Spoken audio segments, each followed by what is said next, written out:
These are sour strips. They're easily the best candy I've ever had, and apparently they're super easy to make too. So since these are strawberry flavored, we're gonna cut up some strawberries. But apparently you can make this with any fruit. This creator said he's gonna try pineapple, coconut, blue raspberry would be amazing. And then he sprinkles in about 2 tablespoons of sugar and juice from a lime. And now he adds everything into a blender. I feel like we could have just saved ourselves a dirty dish and added everything to a blender without even chopping it up. But people did call him the Nara Smith of babysitters, so everything has to be from scratch. And now he pours the mixture onto a pan lined with parchment paper, spreads it all out into a thin layer. I'm gonna be able to make at least 2 trays with this. So tempted to lick this. But now he pops this into the oven at the lowest setting, which is 170 degrees, and lets it sit for 7.5 hours. 7.5 hours to wait for sour candy strips is crazy. We're gonna have to check on that again a little later. These are Airheads, and they're a classic, but I can't decide if my favorite flavor is this mystery one, which tastes like fruit punch, or this one, which is watermelon. But since it's summer, that sour taffy chew is so good. Let's try to recreate this using this TikTok recipe. Okay, into a pot, she starts by adding 1 cup of sugar, 1 tablespoon of cornstarch, half a cup of corn syrup, 1 tablespoon of margarine, I'm gonna use butter, 3/4 of a cup of apple juice, some salt, and then she says to cover and bring it to a boil for 3 minutes. And I wasn't sure if she meant after 3 minutes it reaches 240 degrees, but that's what we have to bring it up to. Okay, it's been about 3 minutes, and my butter's still just sitting there, so I feel like we need to give it a stir. And we definitely should have given it a stir from the beginning because the cornstarch is clumping up. Okay, dodge that, but now let's see what temperature it's at. We're only at 220. It's finally reached 240, and I can confirm that took about 12 minutes to come to temperature. But now she adds in her color and flavoring. I'm gonna add in my super concentrated watermelon drops, and then we're gonna try to match the Airhead color. A hint of green and maybe a drop of blue. I'll try to get it as close as possible. I mean, it's not atomic, but that looks pretty close. Maybe a little bit more blue and a little drop of green. I don't know if that's close enough. But now she dumps in a tablespoon of flour. I don't know if she's fooling us or if the flour is just gonna melt away later, but there's some major clumping going on. It is what it is. But now we have to pour it onto a baking sheet lined with parchment paper and let it cool completely. I hope this works. Our Airheads have cooled completely and it's pretty firm. But now let's go ahead and cut it up. Is this gonna come off of the parchment paper?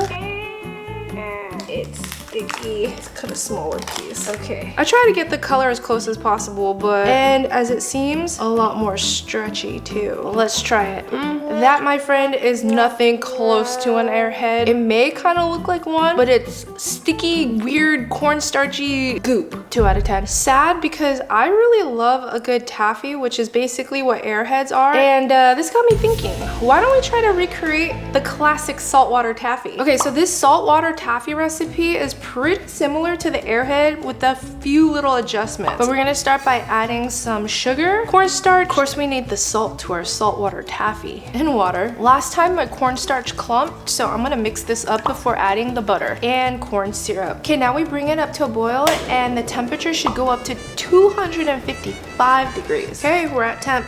And now I'm gonna transfer a little bit to this bowl and keep the rest in here. So in the video, they add vanilla extract, and somebody said, what about the flavor? Well, it's a good thing I still have my watermelon extract. So I'm gonna add the watermelon to this one, and then we'll try out their vanilla. And this one, we're gonna color a nice red, but they also add in some black sesame seeds, just to make it look realistic. Oh, it already looks so good. And this one, obviously green. That is looking very vibrant. Okay, now onto my working surface. I'm gonna dump both of the candies and then let them cool. This one's already hardening so much faster than the Airheads. I'm thinking the Airhead just didn't get heated enough. And now comes the most satisfying part. I mean, I don't have a hook or anything like the candy store, but we're gonna stretch this out until it's a Laffy Taffy. Oh, it's so sticky. I even oiled my hand. Basically, you're incorporating a ton of air. This is not easy. I thought it would stay in one piece, but it's kind of like falling apart. It feels like I'm making dragon's beard instead of actual taffy. Speaking of dragon's beard, keep watching because I'm tackling that again in a different way. Now we're talking. Finally coming together, and this is so satisfying. I'm gonna sit my rind aside while we work on the watermelon meat. It actually works so much better once it's cooled down a lot. I was able to stretch the pink to the best of my ability, but as you can see, it's kind of hard now. We're gonna go ahead and form this into a watermelon candy the way they did. It's as good as it's gonna get. Now let's wrap it. Mine's kind of uneven. Okay, I'm rolling it to smooth out the edges, and let's cut it. Oh, and here's my taffy. And here's theirs. The original is just so much softer than mine. It's sticky and chewy, almost the way like a caramel is. And this one is definitely flavored with watermelon. Like I taste the watermelon. Let's try mine. At least we're already better than the Airheads, so not bad. It's sticky and it's definitely not as soft and chewy as this one, but I almost like it that way. It reminds me of like a Tootsie Roll. Maybe if I stretched it and put a little bit more air into it, it would have been as good as this one, but I'm gonna give this saltwater taffy recipe 9 out of 10. This is one of the coolest things this creator has ever made, she said. It's a holographic chocolate bar that literally made my brain stop braining. I mean, what is this sorcery? Let's make it. I'm gonna start by chopping up and melting some chocolate. I'm just taking a solid chunk of chocolate, chopping it down, and remelting it to put back into a chocolate bar. I'm out of breath. Let's melt this thing. Okay, our chocolate is looking nice, melty, and smooth. I'm gonna take it off heat, and then with the extra chocolate that I've reserved, we're gonna pour it back in here and let it melt so that our candy bar has that nice snap instead of just melting into your hands. This is called tempering my chocolate. So I did some digging and I found the exact mold that she used in the video. And the instructions were really vague, like she said. Just don't mess up. I'll try not to. So this mold has little etchings at the bottom that makes your chocolate look holographic. Someone said, it took me 5 seconds to know that there is no microplastic. It's because of diffraction grating. And what is diffraction grating? Well, it's like a CD or DVD. It's many closely spaced lines or slits that causes interference in light waves, which spreads the light into a spectrum. And now you know. Somebody else said diffraction grating is even following me on TikTok. I'm done with physics. Let's pour in our chocolate. So far, so good. Okay, let me smooth this out real quick. That was so satisfying. But this got me thinking, these holographic chocolate bars are cool, but I've seen these extra fancy chocolate bars that are even cooler. They have really fun stuff on the back. This one has circus animals. This is a white chocolate with Lucky Charms, cornflakes, cereal. And this one even has freeze-dried berries. So let's make our holographic chocolate even better. I'm gonna add white chocolate to the two bottom ones. Cute!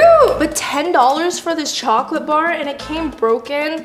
I'm not happy about that. This is even more broken. Let's look at our cereal bowl. Whoa. This is all marshmallows, not broken, and beautiful. First things first, let's make our circus animal sprinkles. This is so cute. Let's give it some color and a little shot of sprinkles. It's a party now. Then I got really lucky and found the exact same freeze-dried fruit medley at Trader Joe's. So we're just gonna spread it right on top. And finally, my favorite. I found this mini Lucky Charms pouch, and hopefully there's more marshmallows than cereal in here. Not a ton of marshmallows, but I think we have just enough for these two bars. They covered theirs up with some chocolate. I think this looks pretty epic as is, and I'm just gonna leave it. But if this turns out holographic and sets, this may just be the best thing I've ever made.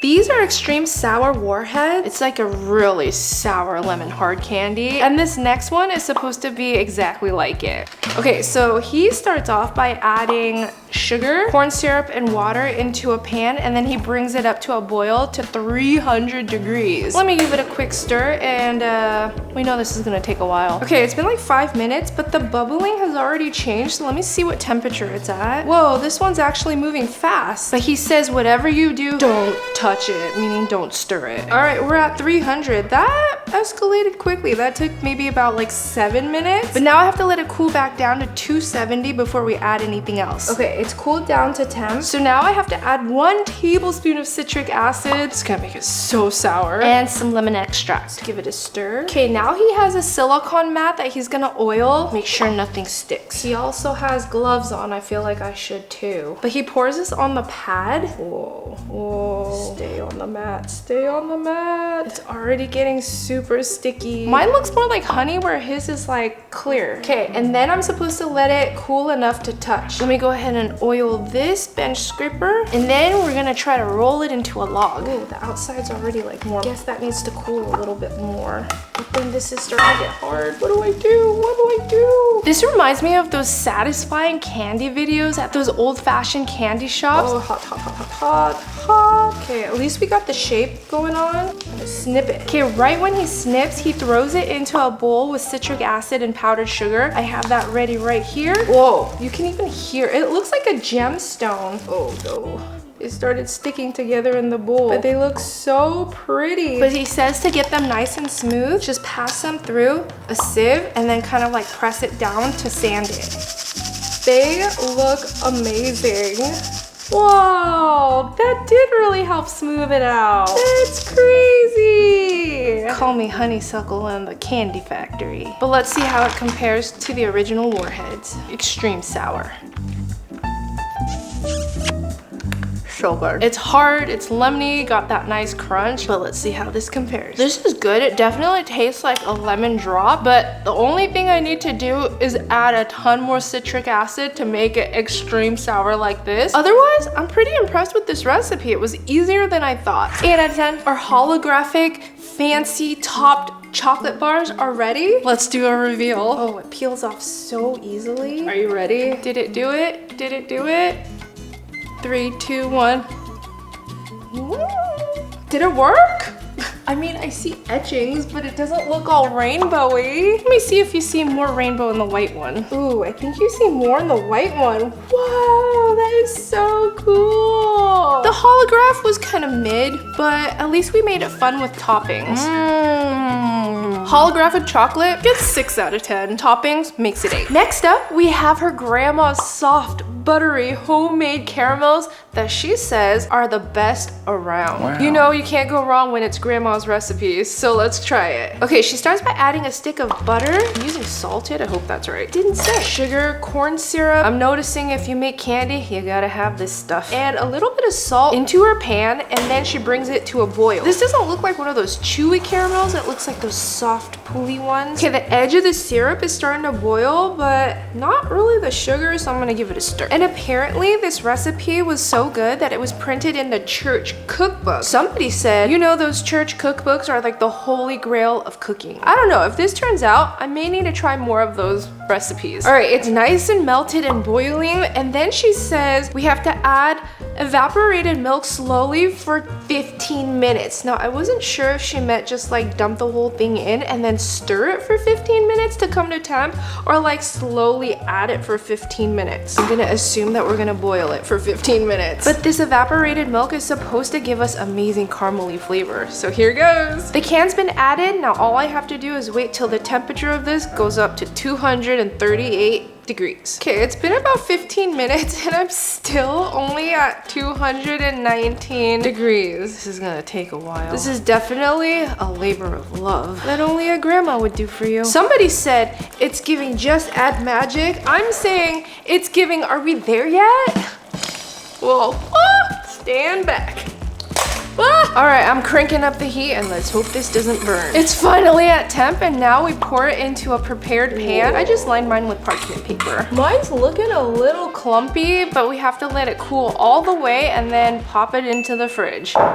All right, grandma's caramels are fully set. The good news is my store-bought ones are pretty similar in color. But now the true test is to see if mine actually turned out. Oh, okay, because it's so buttery, it's not sticking to the parchment paper either, which is a good sign. Oh my gosh. Grandma knows what she's talking about. Let's cut this into pieces. Even though it's cold, it's still pliable and soft and squishy. But before we try mine, I want to try the original to see how it compares. It's really sticky. Okay, let's try grandma's. There's not as much of a stretch, but the flavor is definitely there. It has like this brown butter caramelly flavor that's so good, with just a hint of salt. Grandma knows best, and an 8 out of 10. And since we already have some caramel, let's make some homemade Twix bites. This creator says she's obsessed with these Twix bites, and she starts by softening up her caramels, but mine are already pretty soft. So then we're just gonna take a piece and press them directly onto her vanilla wafers. Somebody said, how smart, I'm trying these ASAP. Honestly, this is pretty genius. That looks so good. Let's do a few more. So if you don't like to eat caramels by itself like a candy, this is such a great hack. Because honestly, I wasn't sure what I was gonna do with all this caramel. Let's set these aside and melt some chocolate. So Twix bars are usually with milk chocolate, but I'm more of a dark chocolate girly, so we're gonna chop this bar up. This would be a good time to sing Break Me Off a Piece of That, but that would be the wrong candy. I'm gonna save these for later, but now let's melt the chocolate. Chocolate's nice and melted. Now I'm gonna add the rest of this chocolate in to keep melting so it has that nice candy bar snap. Beautiful. Okay, now we're gonna dip our cookie caramel into the chocolate one by one, flipping it over so it's fully coated, and then I'm gonna set it onto this baking tray lined with parchment paper so that it can fully set in the fridge. It's easier if I work with a fork and then I just kind of drain the excess. One down. Let's make a design on top. Yeah. Gorgeous. Someone was being snarky and said, or just buy a bag of Twix. Yeah, that would be easier, but if this tastes better than the Twix bar, the work would all be worth it. And we are finally done. To speed things up, I'm gonna put this in the fridge. And now we have theirs versus mine. Okay, let's do a quick comparison. What? It's like a wrapper in a wrapper. Fun size looks so tiny. Let's see what they both look like inside. Look at that snap and crunch. Now mine. Wow. Look at that snap and crunch. Okay, but let's try theirs. It's a classic. You can't go wrong with the Twix. It's always been one of my favorite candy bars. But is this better? You get more cookie, you get more chew, and definitely with the dark chocolate, it's not as sweet, which to me is a good thing. I mean, this is a tough one, but I'm gonna say this version's better, and I'm gonna give it a 9 out of 10. It's been 7.5 hours, and I think our sour strips are ready. Ooh. They feel harder than what I expected a sour strip to be like, and we essentially made fruit leathers here. But now he says the best way to cut them into strips is with a pizza cutter, and hopefully this comes off. But tell me why it's crunchy. This is not fruit strips, it's fruit chips. Okay, the edges are a lot harder, but the middle part is a little more flexible. This one is looking much better. Okay, I was able to peel off these strips without them breaking. So let me now cut them into strips. And now to turn these into sour strips, we're gonna coat them in a little bit of sugar and citric acid. Well, it coated and clinged onto the sugar pretty good. Here's the real sour strips. And here's my homemade version. Mine's not as flexible. It's more like bacon. It's actually not bad. It's nice and sour. I mean, maybe don't leave it for 7 hours. Maybe just 3 until it's dry and flexible. But overall, I'd say it's not bad. 7 out of 10. This next candy is what someone calls an upgraded Dubai chocolate bar. And the creator says you only need 5 ingredients, except I'm gonna pare it down to 2, maybe 3. But he basically starts by making his angel hair, to which somebody says, sir, that's dragon's beard. And we've tried this before from scratch and it worked okay, but I found this other TikTok that says you can use haichu to make dragon's beard. So let's try it. Okay, apparently I'm supposed to squish together like 12 haichus. 4, 5, 9, 10. Why do 12 when we can just have 20? Let's unwrap this. Okay, so I feel like these are a little hard to squish together, but this creator did say if they're too hard, then just kind of warm them up in the microwave a little bit. Ooh, they're perfectly squishy, a little too squishy. Well, at least I know it works. But now we have to squish it into a ball like this, and then poke a hole in the middle like a donut. All right. And similar to what the original creator did, dip it in some cornstarch and start stretching. You just have to stretch it evenly or else it breaks. I didn't get very far the last time. Hopefully I get a little further this time. This is already breaking on me. Wow. We've got noodles, but we need threads. Hair, in fact. This twisting method works really well. It does get tougher as you go though, but it's looking good. It's looking real good. Maybe haichu's the way to go. They started kind of all falling apart, but I think we were able to get some pretty good looking angel hair or dragon's beard. So now he melts his candy melt in 2 different colors. I don't have 2 different colors, but we're gonna dye ours later. I'm gonna transfer half into another bowl. Somebody said, sir, that's a Lorax in your chocolate, but since my high chew was pink. I think I'm gonna turn mine into more of a unicorn. Let's first spray our mold with some magic fairy dust. And then he starts by splattering his with a little bit of blue. Mine's purple. It's not coming out very even. That's good. Now let's fill the chocolate mold. And then here comes the fun part. We're gonna carefully lay our angel hair right in the center, pour more chocolate over it to cover, and then we're gonna let it set. Our chocolate is set. Let's reveal it. Looking good. Ooh. Looking so beautiful with the gold dust. This is almost more holographic than the other holographic chocolate. Let's break it open. It's a brick. Oh, you know, mine didn't have that satisfying dragon's beard pool like he did. Mine just kind of snapped in half because it was kind of hard to break. I mean, someone did say, I thought angel hair was the hardest candy to make. I keep proving that true. Maybe I'll have to try again another time, but let's give this a try. Not bad. It's exactly what it is. Strawberry high chew covered in white chocolate, but I definitely take Dubai chocolate over this any day. 7 out of 10. But if you guys like this video, go watch me test TikTok's most satisfying candy recipes.